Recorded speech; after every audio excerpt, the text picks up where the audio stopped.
دیکھیں، حضرت آدم علیہ السلام کی اولاد میں جو لوگ اچھے تھے وہ باپ کے بتائے ہوئے سیدھے راستے پر چلتے رہے، مگر جو لوگ برے تھے انہوں نے اسے چھوڑ دیا۔ رفتہ رفتہ ہر قسم کی برائیاں پیدا ہو گئیں۔ کسی نے سورج اور چاند اور تاروں کو پوجنا شروع کر دیا،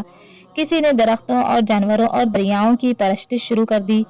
کسی نے خیال کیا کہ ہوا اور پانی اور آگ اور بیماری و تندرستی اور قدرت کی دوسری نعمتوں اور قوتوں کے خدا الگ الگ ہیں، ہر ایک کی پرستش کرنی چاہیے تاکہ سب خوش ہو کر ہم پر مہربان ہوں۔ اسی طرح جہالت کی وجہ سے شرک اور بت پرستی کی بہت سی صورتیں پیدا ہو گئی، جس سے 20 مذہب نکل آئے۔ یہ وہ زمانہ تھا جب کہ حضرت آدم علیہ السلام کی نسل دنیا کی مختلف حصوں میں پھیل چکی تھی، مختلف قومیں بن گئی تھی، ہر قوم نے اپنا ایک نیا مذہب بنا لیا تھا اور ہر ایک کی رسمیں الگ تھیں۔ خدا کو بھولنے کے ساتھ لوگ اس قانون کو بھی بھول گئے تھے جو حضرت آدم علیہ السلام نے اپنی اولاد کو سکھایا تھا۔ لوگوں نے خود اپنی خواہشات کی پیروی شروع کر دی، ہر قسم کی بری رسمیں پیدا ہوئیں، ہر قسم کے جاہلانہ خیالات پھیلے، اچھے اور برے کی تمیز میں غلطیاں کی گئی، بہت سی بری چیزیں اچھی سمجھ لی گئیں اور بہت سی اچھی چیزوں کو برا ٹھہرا لیا گیا۔ اب اللہ تعالیٰ نے ہر قوم میں پیغمبر بھیجنے شروع کیے جو لوگوں کو اسی اسلام کی تعلیم دینے لگے، جس کی تعلیم اول حضرت آدم علیہ السلام نے انسانوں کو دی تھی۔ ان پیغمبروں نے اپنی اپنی قوموں کو بھولا ہوا سبق یاد دلایا، انہیں ایک خدا کی پرستش سکھائی، شرک اور بت پرستی سے روکا، جاہلانہ رسموں کو توڑا، خدا کی مرضی کے مطابق زندگی بسر کرنے کا طریقہ بتایا اور صحیح قانون بتا کر ان کی پیروی کی ہدایت کی۔ ہندوستان،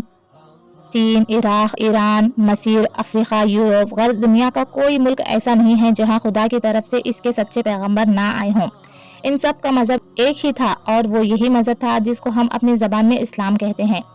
البتہ تعلیم کے طریقے اور زندگی کے قانون ذرا مختلف تھے۔ ہر قوم میں جس قسم کی جہالت پھیلی ہوئی تھی اسی کو دور کرنے پر زور دیا گیا، جس قسم کی غلط خیالات رائج تھے انہی کی اصلاح پر زیادہ توجہ صرف کی گئی۔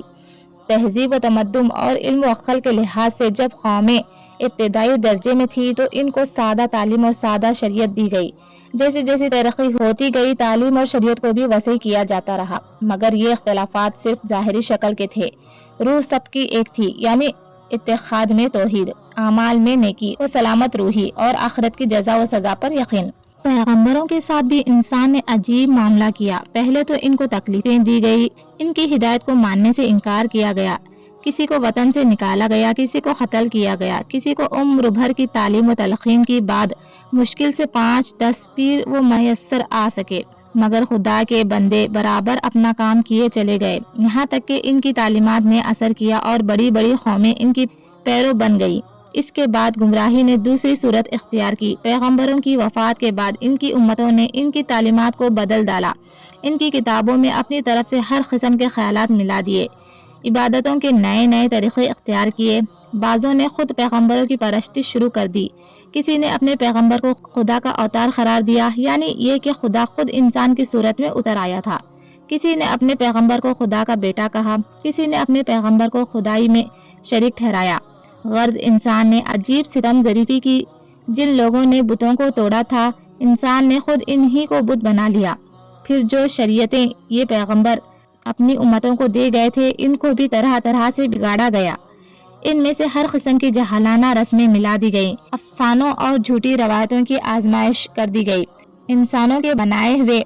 قانون کو ان کے ساتھ خلط ملط کر دیا گیا، یہاں تک کہ چند صدیوں بعد یہ معلوم کرنے کا کوئی ذریعہ ہی باقی نہ رہا کہ پیغمبر کی اصلی تعلیم اور اصلی شریعت کیا تھی، اور بعد والوں نے ان میں کیا کیا ملا دیا۔ خود پیغمبروں کی زندگی کے حالات بھی روایتوں میں ایسے گم ہو گئے ہیں کہ ان کی متعلق کوئی چیز بھی قابل اعتبار نہ رہی۔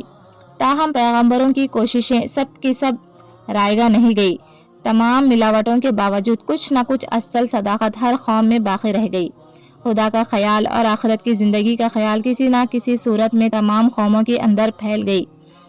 نیکی اور صداقت اور اخلاق کے چند اصول عام طور پر دنیا میں تسلیم کر لیے گئے، اور تمام قوموں کے پیغمبروں نے الگ الگ ایک ایک قوم کو اس حد تک تیار کر دیا کہ دنیا میں ایک ایسے مذہب کی تعلیم پھیلائی جا سکے جو بلا